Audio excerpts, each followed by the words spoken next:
കാരണം ഇന്ന പാർട്ടിയിൽ ചേർന്നാൽ നമുക്ക് കസേര കിട്ടും, ഇന്ന ഗ്രൂപ്പിൽ ചേർന്നാൽ അധികാരം കിട്ടും, ഇന്ന ഗ്രൂപ്പിനോട് നിന്നാൽ മുഖ്യമന്ത്രിയാകാം, ഇന്ന രീതിയിൽ പ്രവർത്തിച്ചാൽ പോളിറ്റ് ബ്യൂറോ അംഗമാകാം, ഇന്ന മുദ്രാവാക്യം വിളിച്ചാൽ അണികൾ കൂടെ ചേരും. ഇതൊക്കെ വിശ്വാസമാണ്. അവർ വിശ്വാസികളാണ്, യാതൊരു സംശയവും വേണ്ട. വിശ്വാസമില്ലാത്തവന് ഈ ഭൂമുഖത്ത് നിലനിൽപ്പില്ല. ആ വിശ്വാസത്തിന്റെ അടിസ്ഥാനത്തിലാണ് ഈ ലോകം തന്നെ നിലനിൽക്കുന്നത്. അതുകൊണ്ട് യാതൊരു സംശയവും വേണ്ട, ഈ സംസ്കാരം ഒരിക്കലും ആർക്കും തകർക്കുവാൻ കഴിയുന്നതല്ല. ആരാക്ഷേപിച്ചാലും അപവദിച്ചാലും ഈ സംസ്കാരം മതങ്ങളുടെ മാതാവ് എന്നുള്ള നിലയിൽ, ശാസ്ത്രങ്ങളുടെ ശാസ്ത്രം എന്നുള്ള നിലയിൽ ഈ ലോകത്തിനാകമാനം വെളിച്ചം പകർന്നുകൊണ്ട് വസുധൈവ കുടുംബകം എന്ന് പ്രഖ്യാപിച്ച ആ മഹത്തായ സംസ്കാരത്തിലേക്ക് കടന്നു ചെന്നുകൊണ്ട് ഈ ലോകത്തിന് തന്നെ ദീപമായി വിളക്കായി നിലകൊള്ളും. ഞാനിവിടെ നിങ്ങളോട് സംസാരിക്കുന്നത് സമസ്ത സന്യാസി സമൂഹത്തിന്റെയും ഒരു പ്രതിനിധി എന്നുള്ള നിലയിലാണ്. ആശ്രമത്തിൽ ഇരുന്നു കൊണ്ട് രാമരാമ രാമരാമ രാമരാമ പാഹിമാം എന്ന് ജപിച്ചുകൊണ്ടിരിക്കേണ്ടുന്ന ഞങ്ങളെ ഇവിടെ കൊണ്ടിരുത്തിയിരിക്കുകയാണ്. നല്ല ചൂടാണ്, വേർക്കുന്നുണ്ട്. പക്ഷേ ഞങ്ങൾക്ക് വിഷമമില്ല. കാരണം ഇത് ധർമ്മസമരമാണ്. രാവണനെ വധിക്കുവാൻ അസ്ത്രം കൊടുത്ത, ആയുധം കൊടുത്ത, മന്ത്രം കൊടുത്ത അഗസ്ത്യന്റെ സംസ്കാരം അത് ഈ ഭാരതത്തിന്റെ സംസ്കാരമാണ്. അത് രാമന്റെ സംസ്കാരമാണ്. അത് ആധ്യാത്മിക പാരമ്പര്യമാണ്. ക്ഷാത്രവീര്യവും ബ്രഹ്മതേജസ്സും ഒരുമിച്ചവനാകണം സന്യാസി എന്ന് പഠിപ്പിച്ചുകൊണ്ട് യുദ്ധം എന്ന് പറയുന്നത് ധർമ്മം നിലനിൽക്കുവാൻ ആവശ്യമാണെങ്കിൽ അത് ചെയ്യണമെന്നും അത് വിജയിക്കണമെന്നും പഠിപ്പിച്ച സന്യാസി സ്വന്തം ശരീരത്തിന് പുല്ലുവില പോലും കൽപ്പിക്കാതെ ത്യാഗോജ്വലമായ ധാർമ്മികമായ നിഷ്ഠയോടുകൂടി ഈ രാജ്യത്ത് മാതൃക കാണിച്ച ആ ഏറ്റവും വലിയ സനാതന ധർമ്മത്തിന്റെ പരമ്പരയിൽ ഒരു എളിയ വ്യക്തിയായി ഇവിടെ വന്ന് നിങ്ങളെയൊക്കെ അഭിസംബോധന ചെയ്യുവാൻ ഉള്ള അവസരം തന്നത് എന്റെ ഗുരുനാഥന്റെ അനുഗ്രഹമാണ്. ശബരിമലയിൽ പോയി 3 ദിവസം ഊണും ഉറക്കവുമില്ലാതെ ശ്രീ കുമ്മനം രാജശേഖരൻ ഇവിടെ ഇരിപ്പുണ്ട്. അദ്ദേഹം സ്വാമിജിയോട് കൂടെ ഉണ്ടായിരുന്നു.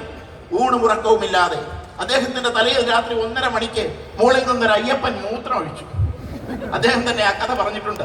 അതൊക്കെ കിളി കളഞ്ഞിട്ട് ഇതൊക്കെ പഞ്ചഭൂതമല്ലേടെ, യാതൊരു കുഴപ്പമില്ല എന്ന് പറഞ്ഞ് അതൊക്കെ അപ്പുറത്ത് പോയി ഒരു 3:30 മണിയാകുമ്പോൾ കഴുകിക്കളഞ്ഞ് ഒരു അരമണിക്കൂർ മാത്രം വിശ്രമിച്ച് വീണ്ടും അടുത്ത ദിവസം ശുചീകരണത്തിന് വേണ്ടി ഇറങ്ങി അങ്ങോട്ട് നമ്മുടെ നാടിന് എല്ലാവിധത്തിലുമുള്ള മാതൃക കാണിച്ച് നേതൃത്വം കൊടുത്ത് നിലയ്ക്കൽ ധർമ്മസമര സേനാനിയായി ഏറ്റവും മുന്നിൽ നിന്ന് പടപൊരുതിയ ആ മഹാത്മാവിന്റെ സംസ്കാരം, ആ സംസ്കാരം ഉൾക്കൊള്ളുവാൻ നമ്മുടെ ജനതയ്ക്ക് കഴിയട്ടെ. ആ പാദങ്ങളിൽ നമസ്കരിച്ചുകൊണ്ട് കർണാടകത്തിന്റെ മധ്യധാര സൂര്യ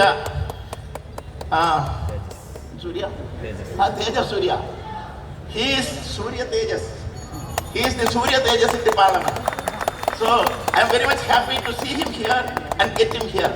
And Annamalai, he is not really Annamalai, he is really Thiru Annamalai, Bhagavan Shiva himself. So his leadership is very much valuable to us. We have all respect to these people who are just leading this country in the name of a political party. Political party രാഷ്ട്രീയം എന്ന് പറയുന്നത് പാർട്ടിയമല്ല. ഭഗവാൻ ശ്രീരാമചന്ദ്രൻ ഒരു രാഷ്ട്രീയം ഉണ്ടായിരുന്നു, ഈ രാജ്യം ഭരിച്ചിരുന്നു. ക്ഷമിക്കുക, ഭഗവാൻ ശ്രീരാമചന്ദ്രൻ ഒരു രാഷ്ട്രീയം ഉണ്ടായിരുന്നു, രാജ്യം ഭരിച്ചിരുന്നു. രാമൻ രാഷ്ട്രീയക്കാരനാണ്. പക്ഷേ ധർമ്മം നിലനിർത്തുവാൻ പാർട്ടി ഇല്ലാതെ രാഷ്ട്രീയമാകാം എന്ന് പഠിപ്പിച്ച, രാഷ്ട്രീയം എന്ന് പറഞ്ഞാൽ പാർട്ടിയമല്ല, രാഷ്ട്രത്തെ സംബന്ധിച്ചതാണ് രാഷ്ട്രീയം. പാർട്ടിയെ സംബന്ധിച്ചത് പാർട്ടിയമാണ്. അതങ്ങ് പാർട്ടി ഓഫീസുകളിൽ വെച്ചാൽ മതി, അതിവിടെ വേണ്ട. ഇവിടുത്തെ അയ്യപ്പ ഭക്തന്മാരുടെ രാഷ്ട്രീയം ഈ നാടിനെ പെറ്റമ്മയായി കാണുവാൻ പഠിപ്പിച്ച് സ്വന്തം രക്തം ചിന്തി ഈ മാതൃരാജ്യത്തിന് സ്വാതന്ത്ര്യം നേടിക്കൊടുത്ത പാരമ്പര്യത്തിന്റെ രാഷ്ട്രീയമാണ്. അതിവിടെ നിലനിൽക്കട്ടെ.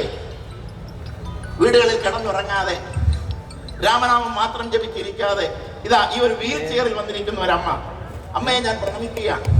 ഇന്ന് ആരോടാണ് എനിക്ക് ഏറ്റവും കൂടുതൽ ഭക്തി തോന്നുന്നത്, അതുപോലെ തന്നെ വിനയപൂർവ്വം സംസാരിക്കാൻ തോന്നുന്നത്, അതുപോലെ തന്നെ എനിക്ക് ആർക്കു വേണ്ടിയാണോ പ്രാർത്ഥിക്കാൻ തോന്നുന്നത്, ആ അമ്മയാണ്. അമ്മയ്ക്ക് നടക്കാൻ നിവൃത്തിയില്ല, വീൽ ചെയറിലാണ് ഇരിക്കുന്നത്. ഇത് അയ്യപ്പന്റെ സംസ്കാരമാണ്. തന്റെ ശരീരത്തിനെ പോലും വകവയ്ക്കാതെ, തന്റെ പരാജയങ്ങളെയും തന്റെ പരിമിതികളെയും വകവയ്ക്കാതെ ഭഗവാന്റെ പേരിൽ എല്ലാം മറന്ന് സ്വന്തം നാടിനെ സ്നേഹിക്കുവാൻ, സ്വന്തം സംസ്കാരത്തെ വളർത്തുവാൻ, പുലർത്തുവാൻ കാണിക്കുന്ന ആ മഹാമനസ്കതയ്ക്ക് അയ്യപ്പന്റെ അനുഗ്രഹം ഉണ്ടാകട്ടെ. ഇവിടെ വന്നെത്തിയ എല്ലാ ഭക്തജനങ്ങൾക്കും, എല്ലാ അതിഥികളെന്ന് വിളിക്കുന്നില്ല. You are not guest, you are not our guest. So you are all in the family of Ayyappa Pandalam.